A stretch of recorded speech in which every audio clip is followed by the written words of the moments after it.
nama je večeras i spomenuti ravnatelj Francuskog instituta iz tog vremena, Jean-Pierre Lamprey. Vous étiez le directeur de l'Institut français à Zagreb à l'époque de l'Universiade. Quels souvenirs gardez-vous des événements nommés hors-jeu?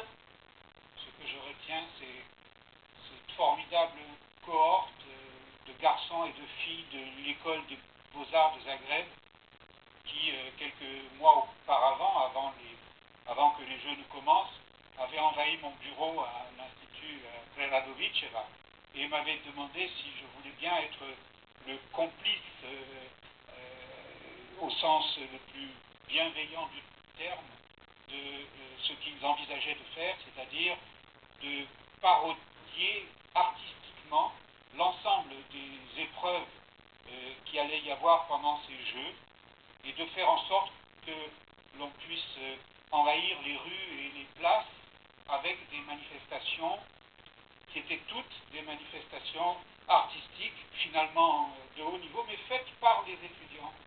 Monsieur, vous avez même ramé dans une baignoire au centre de Zagreb. Absolument. Regardez, j'ai ramé dans une baignoire avec sur la photo le professeur musicologue Nick Chadligo et les trois autres sont des étudiants. Mais souvenez-vous de l'esprit positif dans la ville à cette époque dont on parle ici toujours à Zagreb.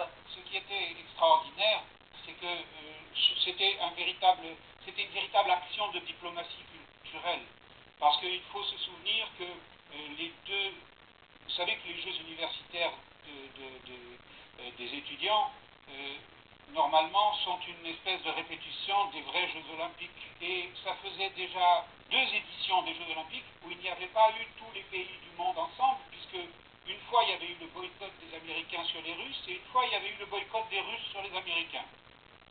Donc le seul endroit où, depuis ces 10 années de boycott, le seul endroit où tout le monde s'était réuni, c'est à Zagreb en 1987. Et que faites-vous maintenant?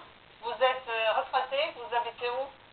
Alors depuis 2 ans, je suis à Aix-en-Provence, et depuis 2 ans, j'ai quitté mes enseignements universitaires, mais je dois vous dire qu'il y a des suites à hors-jeu, parce que l'une des étudiantes principales, qui s'appelle Martina Kramer, habite à Rustrel, à 40 km d'Aix-en-Provence, et nous nous sommes retrouvés.